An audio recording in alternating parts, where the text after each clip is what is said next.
If you do not consent to being recorded, you're asked to drop off the meeting at this time, and we'll give you a couple of minutes to do so. And thank you for your understanding and cooperation. So just a little bit about the National Indian Health Board. Our mission, the organization was established by the tribes to advocate as the united voice of federally recognized American Indian and Alaska Native tribes. NIHB seeks to reinforce tribal sovereignty, strengthen tribal health systems, secure resources, and build capacity to achieve the highest level of health and well-being for American Indian and Alaska Natives. So just a bit about our public health policy and programs department. Our vision in this department is working together to empower sovereign tribal nations to improve equity, policy, and public health systems that build thriving Native communities now and for the next 7 generations. So at this point, I would like to introduce our team who plays a part in the Tribal Public Health Data Modernization Learning Community. I am Sophie Sambadre, Project Lead of the Public Health Policy and Programs Department at the National Indian Health Board, and I'll pass it over to my colleagues Sarah and Tyrone to introduce themselves. Hey everyone, I'm Sarah Price. I'm the Associate Director for Public Health Policy and Programs. I work closely with Sophie on all of our data modernization and surveillance projects, as well as our infrastructure and infectious disease teams.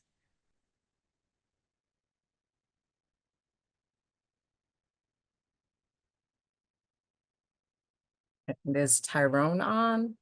He may not be on yet. Tyrone Peterson, he's our project coordinator at PHPP. He works closely with us to support us in our eCR and surveillance projects. And he also has several other hats within the Public Health Policy and Programs Department at NIHB. All right, so this session will provide an overview of eCR and its importance as a tool in public health surveillance to enhance data exchange between urban Indian healthcare facilities and public health agencies. It will also provide an avenue to engage and ask questions related to implementing eCR systems in healthcare settings. And at this point, I will hand it over to our colleagues at the National Council of Urban Indian Health, who will be presenting today. Thank you, Sophie. Thank you, Sarah. We'll just pull up the slides. Bear with us.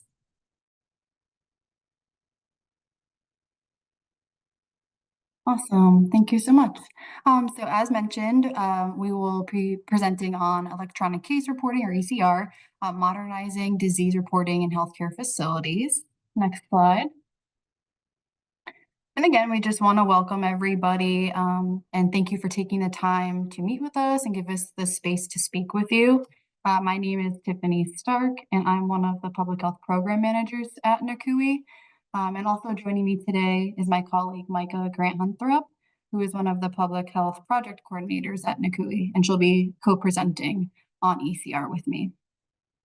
And to start, we're gonna have a poll question pop up just to get a feel for where everyone is in the room with eCR. Give that a minute to pop up.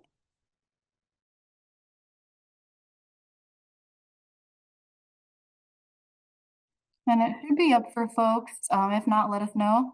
But the question is, if you work for or represent a healthcare organization, is your institution either connected to eCR or is it pursuing a connection to eCR?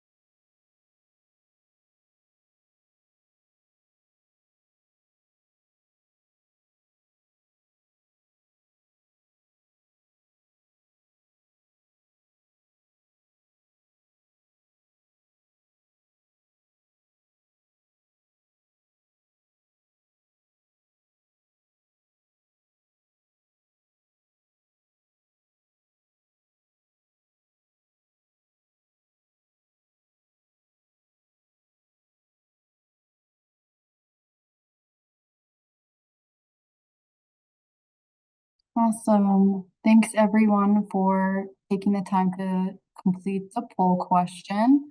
We can go to the next slide.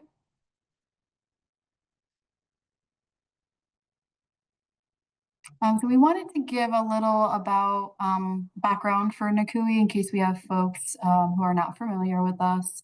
So NCUIH is a national representative advocating for the 41 urban Indian organizations, or UIOs, contracting with the Indian Health Service, or IHS, under the Indian Healthcare Improvement Act. NCUIH strives to improve the health of over 70% of American Indian Alaska Native population that lives in urban areas, supported by quality healthcare centers. And so now we'll take a look at the agenda for this presentation. So we'll start with what is eCR, giving that background info in case there's folks that aren't familiar with it. Then we'll move into the benefits of eCR. We'll talk about the experiences with the UIOs who we have worked with so far on the project, and also our future work. So to start, electronic case reporting, or eCR, as everyone calls it for short. So eCR is the automated real-time exchange of case report information between the EHR, electronic health records, and public health agencies. So the key phrases are highlighted are automated in real time, which reduces the burden of manually reporting patient communicable diseases, and eCR securely transfers data for disease tracking, case management, and contact tracing. And here we have a graphic that's pretty helpful from the CDC that kind of shows the flow of eCR. So it starts with the patient being diagnosed with a reportable condition. Then it moves to the healthcare provider entering in that information into the EHR. And then the data automatically triggers a case report that is then sent to the appropriate public health agency. And then the public health agency receives the case report in real time, and the response is sent back to the provider. And state or local health department will reach out to the patient for contact tracing, as an example. And here we have another graphic. It could be a little complex. There's a lot going on, but it kind of shows the background of the process on like the technical side. So that could be helpful. Take a look at to kind of see the flow of the like architecture side of it all. Next slide. So now we'll take a look at the provider benefits. So this is very helpful to see, why should we be a part of eCR? So it eliminates the manual data entry and reporting, as mentioned earlier. It streamlines jurisdiction reporting challenges, receives information back from public health associated with the reportable condition. It fulfills legal reporting requirements. It can be implemented for all reportable conditions. I think the last that we discussed with CDC, there were 213 conditions that were able to be implemented, depending on your EHR too. And then fulfills the CMS promoting interoperability program requirement. So also taking a look at the reduction in burden. So manual reporting, for example, will say 10 minutes for the report. So there's like 14,482 reports. So many hours for manual reporting right there, over 144,000. And then it also breaks it down by the cost. So it could be pretty pricey to do manual reporting, but with electronic case reporting, you're gonna get about $6,500 as the amount to complete eCR. So definitely a major cost savings there. Next slide. And then taking a look at the numbers. So there are a lot of facilities in production for ECR. There's over 2,534 hospitals that are using ECR. 433 critical access hospitals are using ECR. We have over 1,700 federally qualified healthcare centers using ECR. And these numbers are as of April 12th, 2024. So definitely still growing. Next slide. So now we'll take a look at NCUI's role with ECR in our ECR projects. So we have worked with CDC to identify 6 UIOs over the last 2 years to work with to establish the ECR connection. So those UIOs are Bakersfield American Indian Health Project in Bakersfield, California, and they use Greenway as their EHR. Next, we have Fresno American Indian Health Project in Fresno, California. They use NextGen. And we have Hunter Health out of Kansas. They utilize eClinicalWorks. Native American Development Corporation in Billings, Montana. They use Greenway. San Diego American Indian Health Center out of San Diego, California. They use eClinicalWorks. And Urban Indian Center of Salt Lake in Utah. They use eClinicalWorks as well. So throughout this project, NCUI was able to provide ongoing technical assistance to the UIOs. And the goal was to be the go-between between the UIOs and ECR team, or CDC ECR team, excuse me. So we would have monthly check-ins with the UIOs. And during those meetings, we would get updates on the progress from the UIO side and then talk through any technical assistance needs that the UIOs had. And then we would also take questions from the UIOs that they had for the CDC team. If the questions were urgent, we would reach out right away, but often we were able to hold the questions until our monthly meeting with the CDC team. And we would meet regularly to hear more technical updates from the CDC team and provide the updates from the UIOs and then ask questions as needed. We would often join either the CDC team or the UIOs in meetings with the EHRs that they use to provide support and stay up to date on the progress of the connection. At this point, I will pass the presentation over to Micah. Thank you, Tiffany. So this is a look at the UIO process for getting that ECR connection with both us as the NCUI team and the CDC ECR team. So the first step was they needed to identify and engage their leadership. Obviously, we would not do anything without UIO leadership on board. That is a big part of it. We would also have to assess the EHR compatibility, and that does vary by vendor.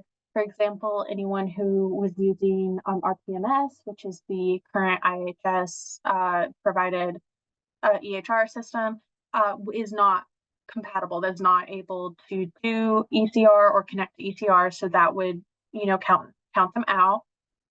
They would connect, the UIOs would connect with NCUI for guidance and then any potential CDC support. So we provide technical assistance to our UIOs regardless of if they are on any type of project with us.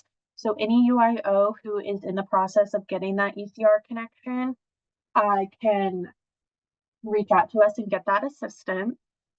The UIOs would then work with their EHR provider and the CDC ECR team to implement that ECR functionality. And at that point, the bulk of the work really does fall on the EHR team and the CDC ECR team. The connection is very technical, involves a lot of coding, a lot of patches. So that side is really definitely more for them.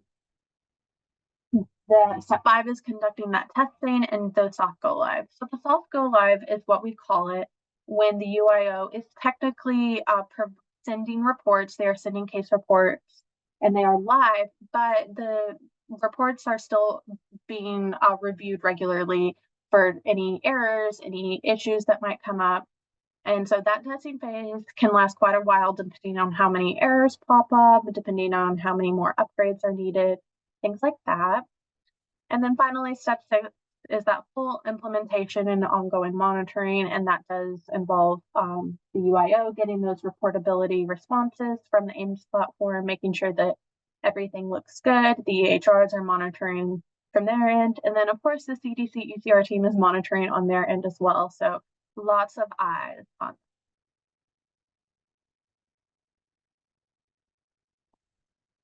Okay. So this is what the EHR onboarding process looks like, and it's a little bit different because it's all on their side. So once the UIO has reached out and would like to begin connecting to ECR, they do that ECR planning. Then they have to do the development of the connection, the development of the product, and then all of that product testing. And so, like I said, that is much more technical than we at NCUIH ever dealt with, but that is their process. They do all of that testing on their end and then provide the updates to the UIOs or any healthcare organization. And then once all of the product testing is complete, they do that initial implementation. Usually this is with a test site. So our UIOs got to be lucky enough to be some of those test sites for their EHRs. Once that implementation is good, their connection works, then the ECR connection moves into general availability, meaning anyone who has that EHR can reach out and try and get connected. So we are very grateful to our UIOs for being willing to be that guinea pig for their EHRs.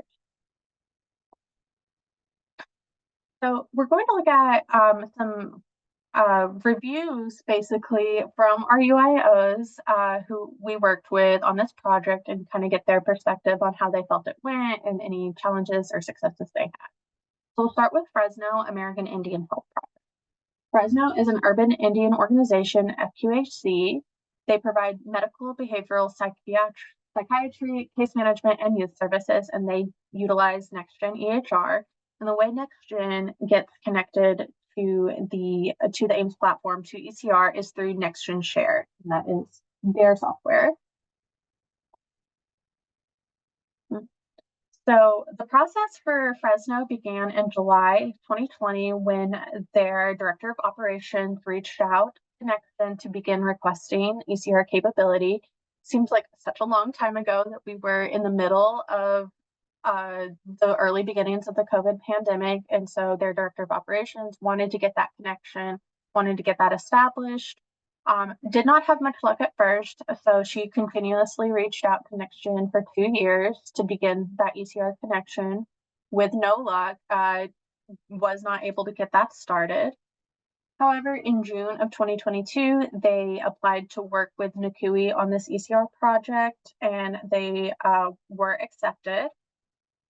Over the next 2 years, we worked together with both Fresno, NextGen, and the CDC ECR teams. It was a long process with several delays, but finally in July of 2024, they were in the soft go live phase. They were not able to get into that full implementation before the end of the project, but they are still in that soft go live phase, where they still have access to the CDC ECR team for any technical assistance, and then of course access to NCUIH for technical assistance as well. Bakersfield is another UIO that we worked with previously on other projects, and we identified them by their EHR. They are a limited ambulatory healthcare facility. They provide behavioral health, medical case management, youth prevention, nutrition, pharmacy, diabetes care, and transportation services. And they use Greenway. And Greenway's ECR connection is powered through the Greenway interoperability, powered by Fast Healthcare Interoperability Resources, or FHIR. Bakersfield had it a little bit easier than we did, than Fresno did. So they applied to work with NCUIH in June of 2022 when that first ECR application went live. And they were originally told by their EHRs that they were scheduled to go live in December of 2022. So we were originally looking at a 6-month timeline. Delays, both technical, communication, lots of delays kept pushing back the go live date. And so finally in July 2024, we were able to get them to that soft go live phase. And so they are still doing their test connections, but they are at least sending reports.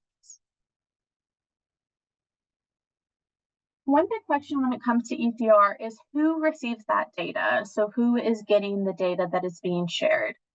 For the most part, it's public health agencies. So it's either your state, your local, tribal, territorial, whatever public health agency the healthcare organization has agreements with.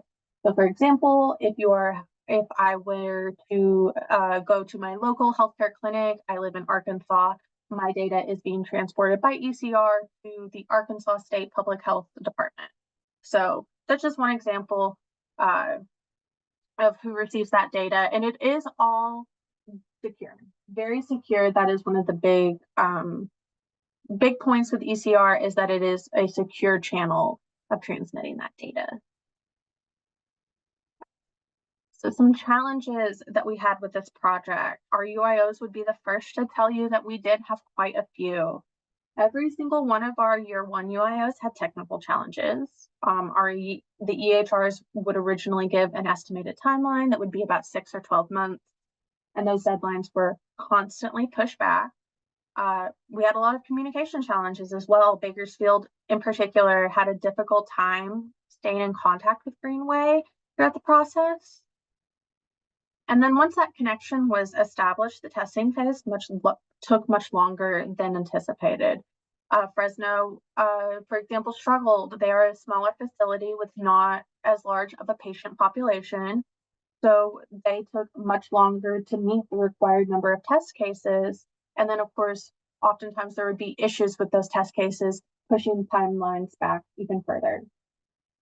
The technology upgrades often took much longer than estimated. Lots of patches were being required. And then oftentimes once that patch was done by the EHR, it would trigger a whole new set of issues. So lots of challenges on the technology side.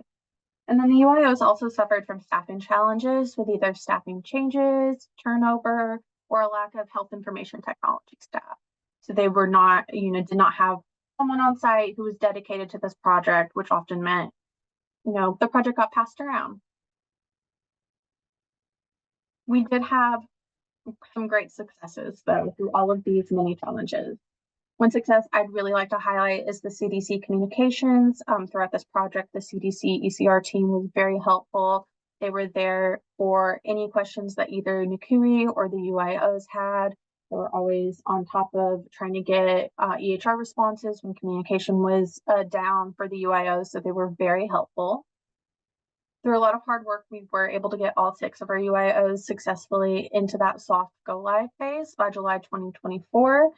While the original goal was to get them all fully connected, it simply wasn't feasible with all of the technology delays by the end of the project. So we still consider this a major win that we were able to get them at least into that testing phase. The CDC, as said earlier, the UIOs still have access to the CDC team for technical support and the NCUIH as well. They also learned how to communicate with the EHRs and more about the technical process between the EHRs and AIMS and how to better support the UIOs for future UIO eCR. We're really excited about that. So you might be wondering, what are some next steps? So NCUIH and NIHB are partnering together to increase the number of UIOs who are integrating eCR with their EHR for efficient community support. We have invited UIOs to apply via the NCUIH email and newsletter, and we also have that link here with this QR code. Up to 3 UIOs will be accepted, subject to availability of funding, and NCUIH will be having an information session about this project on April 1st. If you would like more information about that, please visit our website. But at this time, I'll bring Tiffany back up, and we're going to kind of go into some discussion questions with you all and see what questions you have for us.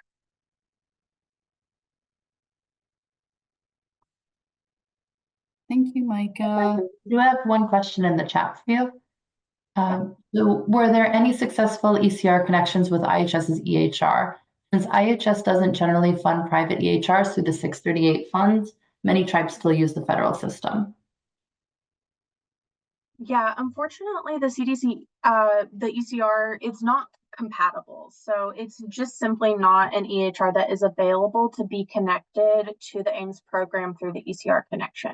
However, it is my understanding that the new EHR, the PATH EHR that is being developed with this technology in mind. So it is my understanding that once that eventually happens, which I know we are a ways away, any organizations that do use that IHS provided software should have that connection.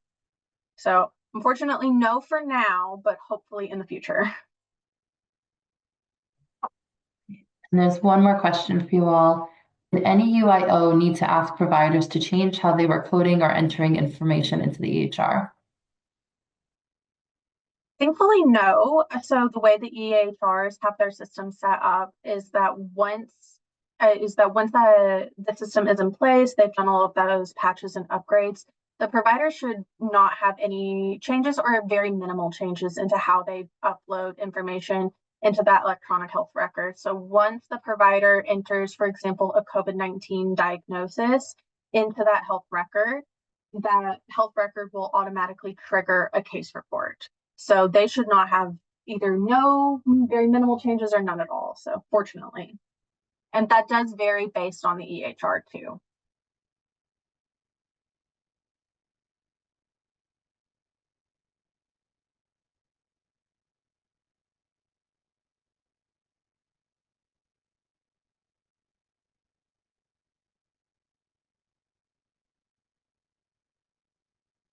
Awesome. I'll double check to see if there's any other questions in the chat. Not right now, but we'll definitely keep an eye on that as well. And we do have we have some questions for the group to help get the discussion flowing. And we also have a form with those questions, and I'll put that in the chat for folks if you want to enter it in that way. Thank you, Sophie, for providing that as another channel for folks to provide their responses. So you can enter them into that form. You can come off mute or even just put it into the chat box. But we'll start with the first question. So what barriers have impacted implementation of eCR for your healthcare facility or organization? Tiffany, do you want me to share the form on my screen that as responses come in so we can all see? Oh yeah, thank you. In just a second.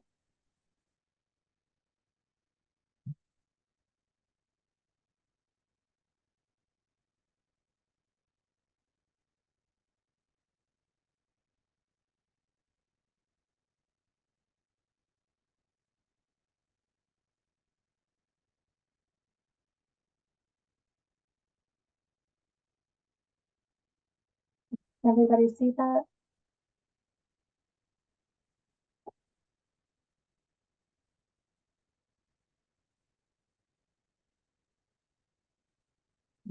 Micah? Hi, it's Yes. Sophie. I think you can select collect responses. I think that might make it easier. Actually, no. I've not played with forms, so I apologize. Thank you for your patience, everyone. At the very least, we'll leave this up so you can read along with us. How's that sound? And I think you can select preview. That might make it easier to see. Let's try that. A little better.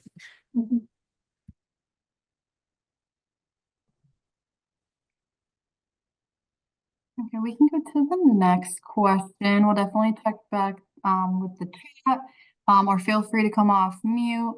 For the next question, for organizations that have implemented eCR, what benefits have you seen so far?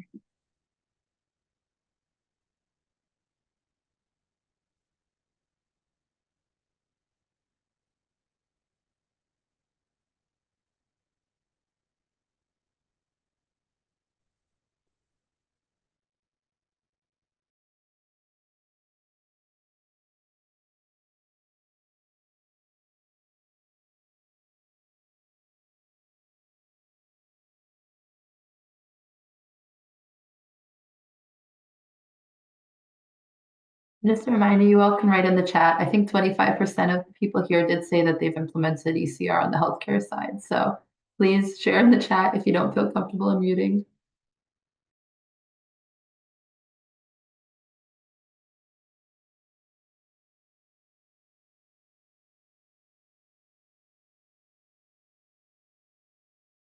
Hi all. I can go. This is Eric Coles from Tule River Indian Health Center. We're not a UIO, but we are working diligently on getting connected to transmit ECRs, and next gen is our EHR. And I think, as was said in the presentation, um, saving time from having to submit case reports to the county and to the state for reportable conditions is how we've been kind of billing it to our providers to get connected. It's also, I think, kind of as was mentioned too, it's a lot of work on the EHR, so it's actually not that much work on our staff to do. It's more just like kind of signing it up and it getting support to say that we want to do it, and then the EHR kind of takes, in our experience, has done a lot of the work. We're still waiting on them to finalize a few things, and then finally too, we're on tribal land, so we're also trying to collect ECRs too. So we're billing it as a way for us to monitor and track communicable diseases on the reservation by transmitting it and then receiving it kind of on the other side of the house type of thing. So yeah, I think a lot of it is what was mentioned before, but that's how we're trying to gain support for it to get it through for us. Thanks.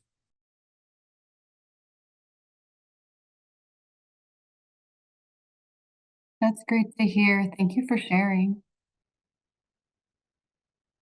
Yeah, the biggest thing that we've heard is just being able to streamline the process, and not have to worry as much to go back and make sure that, things we're sending.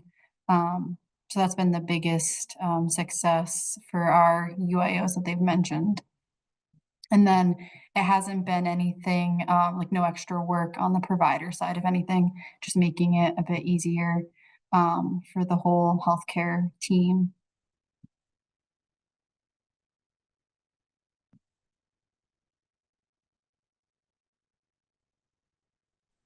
I actually have a question, Tiffany and Micah. Have you seen any data on if this has increased the actual amount of records that public health departments are getting? I know that most of the tribes are still not connected, but states and locals are generally still filling that role. But has there been any data on, like, for the UIOs that have connected, if they're sending more reports in now? Not that I know of. Not that I've heard. Yeah, I haven't heard too much on that side of things from the UIOs with the reports, but we could definitely circle back with them and then get that response for this group. Okay, also, the form is working now. So if you click on view results at the top, there is one real response and then two people trying it out. So you can click on that and then more details, and you should be able to see all the responses. Perfect. Yeah, so it looks like we've got some barriers are the EHR type, collaboration to make the connection, and it would be nice to see ECR, but also reporting to tribal jurisdictions to reinforce tribal sovereignty. It's a great point.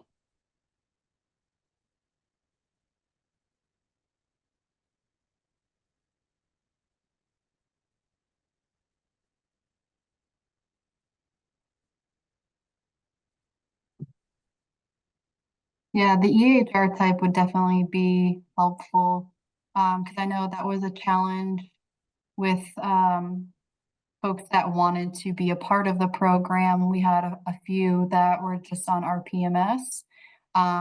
So that was a little like frustrating because you had folks that were, very eager and, interested in the program, but because of the EHR that they were using, they wouldn't be eligible at that time.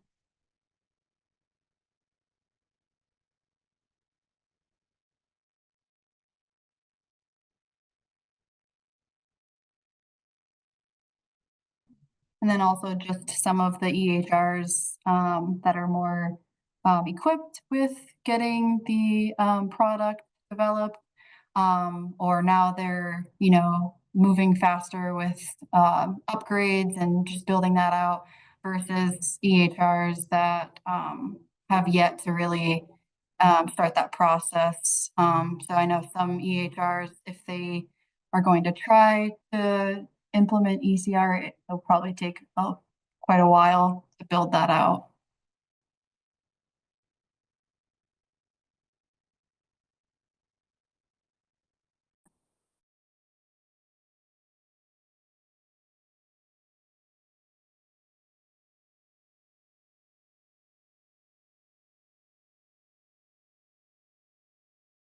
That's a great comment in the chat that even if our PMS is connected, it can be very difficult / impossible to get IHS approval to connect with outside systems. That's an excellent point. Hopefully with this new path EHR, that eliminates some of that difficulty. Fingers crossed. Yes.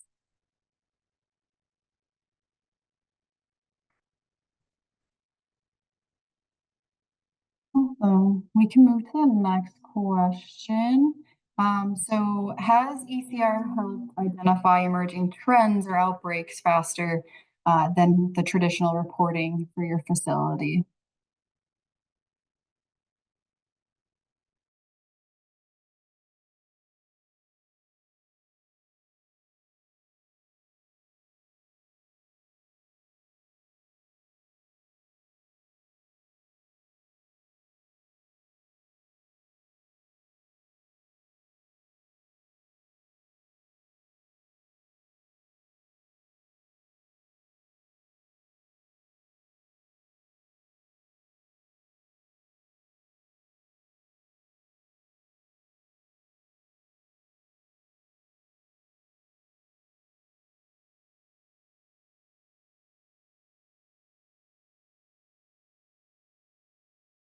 I'll give it another minute or so.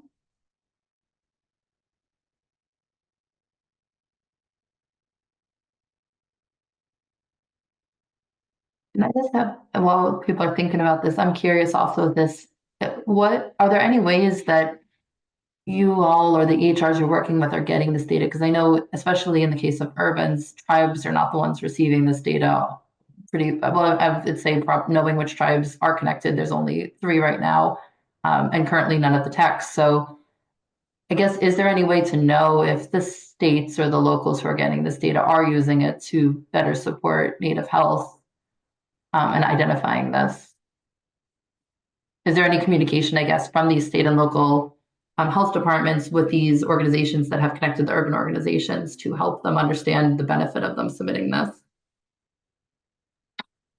There has been some communication between the local public health agencies. For example, in California, it's done more by county than by state. So, for example, San Diego actually had some difficulty getting started on the eCR process because the San Diego County Public Health Agency was not accepting eCR at the time. So there is some of that communication. Unfortunately, we haven't heard specifics from our UIOs on if they've gotten any good feedback or any good data reports from their public health agencies. My answer or my hope would be yes, but they've not shared that information with us, unfortunately. Yeah, and I guess one good point maybe to point out is also, even if they're not getting that communication from like good partnerships with public health departments, they would get reportability responses, right? So they know if these cases are being at least reported. I guess they wouldn't necessarily know how the state or local is following up at this point, but there is an element of more data sovereignty there. Yes. Yeah, with every eCR case that's submitted through the AIMS, a reportability response is issued back to the healthcare organization so they can monitor that, it's successfully sent and who's looking at that information.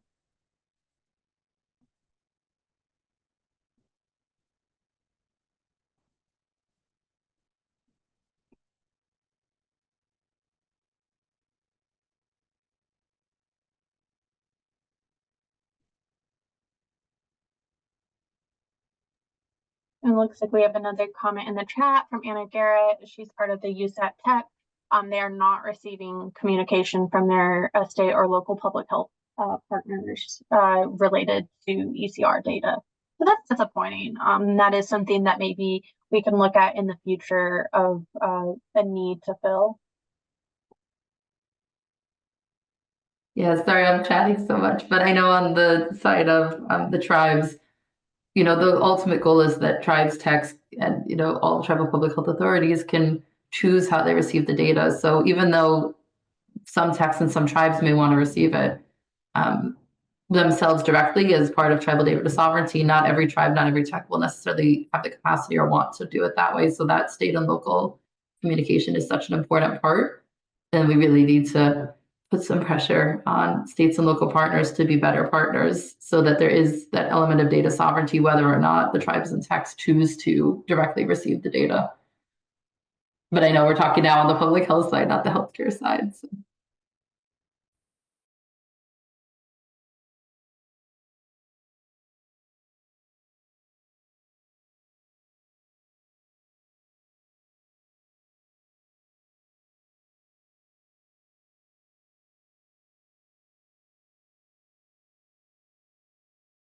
I'm not seeing any more responses in the chat. That I know we only have a very small number of healthcare organizations on here that have implemented, so I don't know if that's part of it. And I know it's fairly new to a lot of those organizations as well. Yeah, no problem. Our next question may be helpful to folks. So what types of training or technical assistance have been most helpful in supporting eCR implementation? Or what training or resources would you recommend for organizations looking to implement eCR if you have? And then taking a look at the gaps in training or support that made the process more challenging.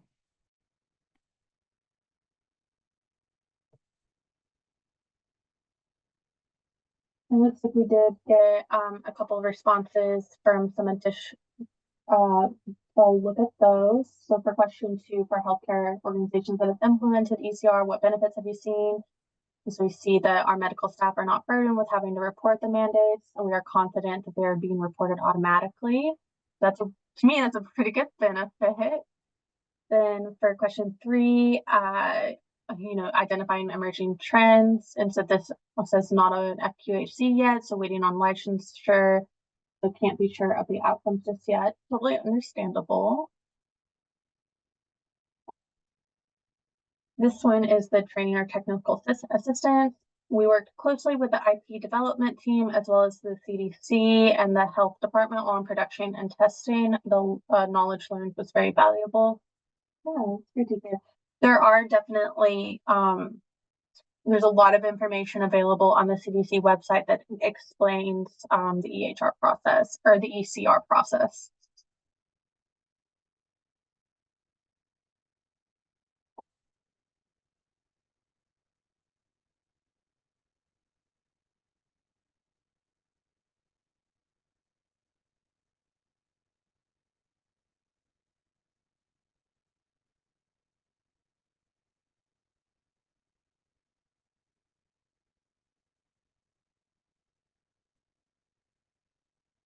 And I'm going to put a link in the chat to this resource that we found helpful.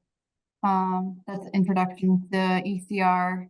A lot of valuable information in that document. So that's in the chat for folks that may be helpful as well. But we can go to the next question. So for organizations that are using eCR, have you noticed any improvements in patient care or reporting efficiency?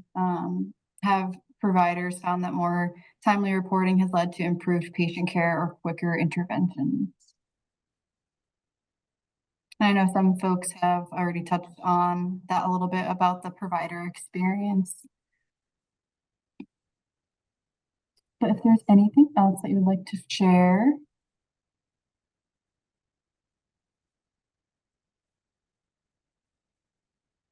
Not sure my screen just did. we can see for that question, we have one response right now, and it's, you know, I believe that once we are fully primary care, the evidence will be quite favorable. Definitely true.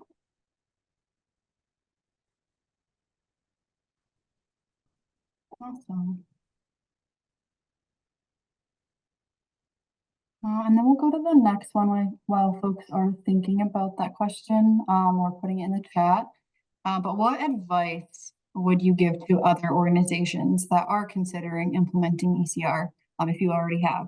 Are there any lessons learned or best practices that you would share with others starting this process? We do have currently one response. I believe this application is a must for all healthcare organizations, not only for the sake of accurate reporting, but for patient data sharing as a whole. This aligns with patient info data sharing.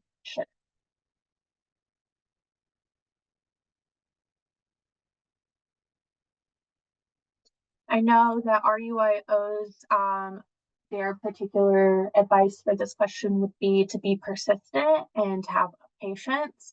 So if you reach out to your EHR because you're interested and don't hear back, their advice would be to keep bugging them until you get an answer that is there.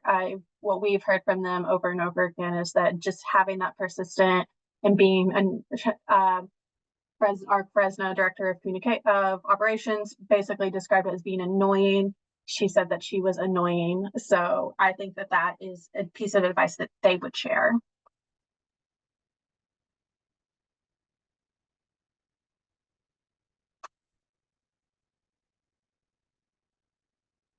Another question about that. Is there any accountability if your EHR system is not working with you other than pestering them? Like, is CDC taking any role in this or APHL? Oh yeah, that's a great question.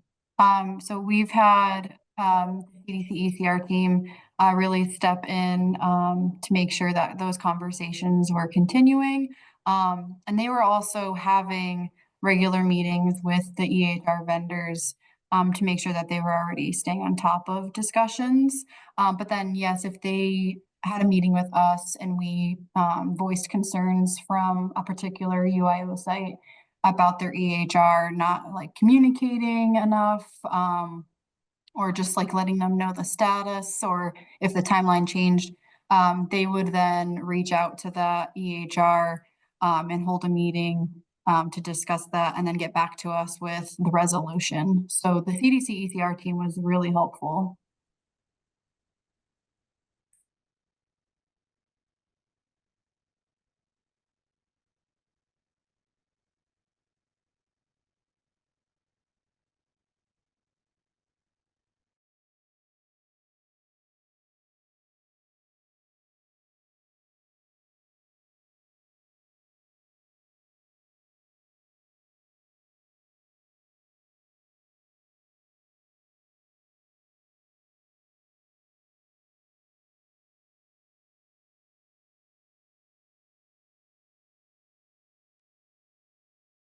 Sorry, just checking the responses. We can go to the next question.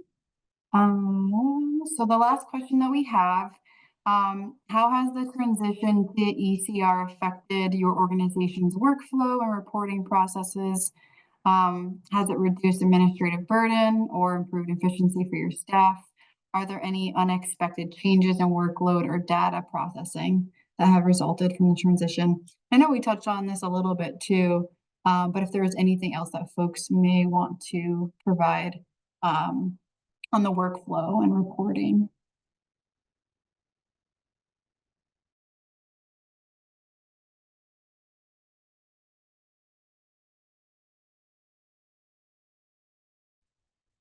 Oh, that's a nice view of the question and response. Yes, So Sophie just showed me how to do it. So thank you, Sophie. Yeah, great view. Yeah. So there is a response. There have been no negative effects on our workload. This only increases it because it saves time on staff time. Automation is definitely a game changer for sure.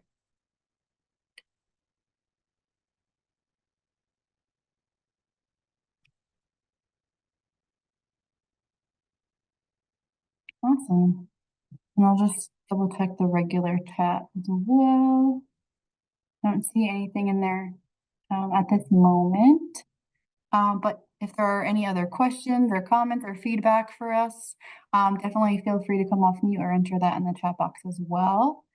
But that will conclude our presentation. So we want to thank you for your time, also for your participation and feedback on these questions.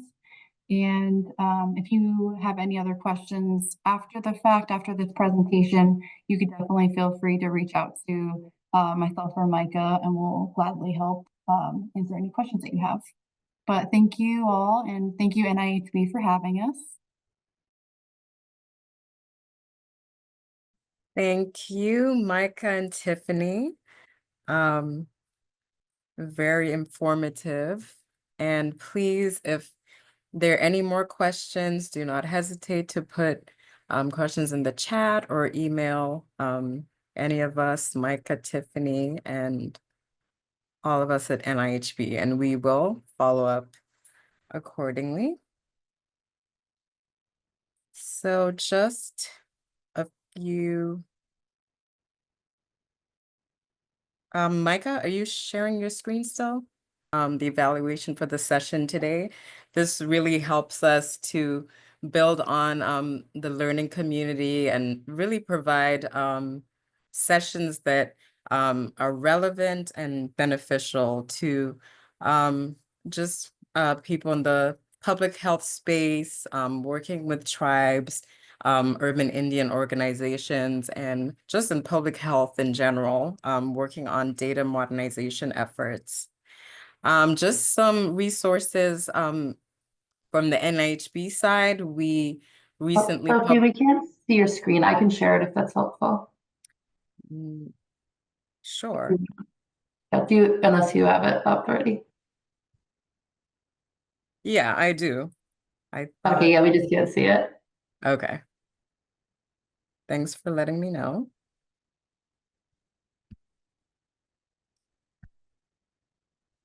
There we go. Can you see my screen now? Yes. Okay.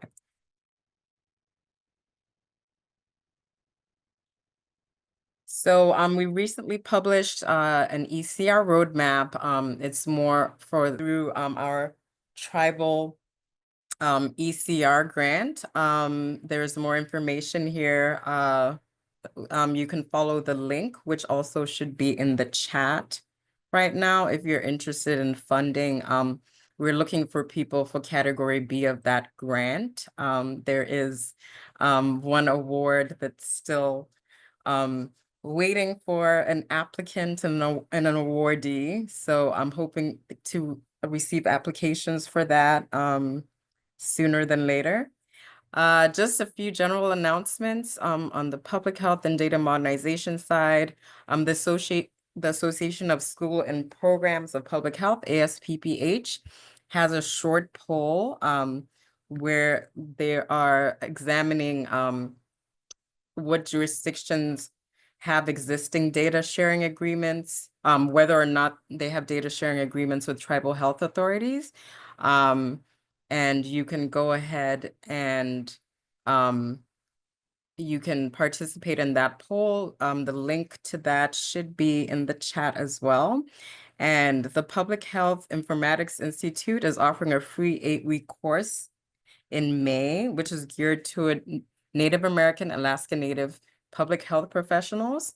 The course prepares public health agency staff to succeed in implementing informatics and IT projects by introducing learners to the systems development lifecycle.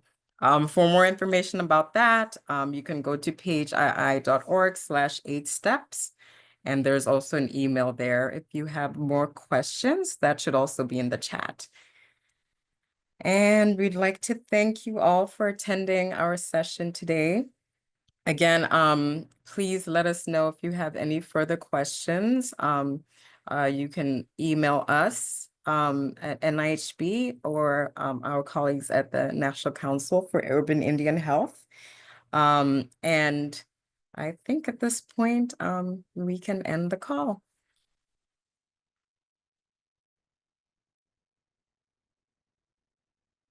Thank you, everyone.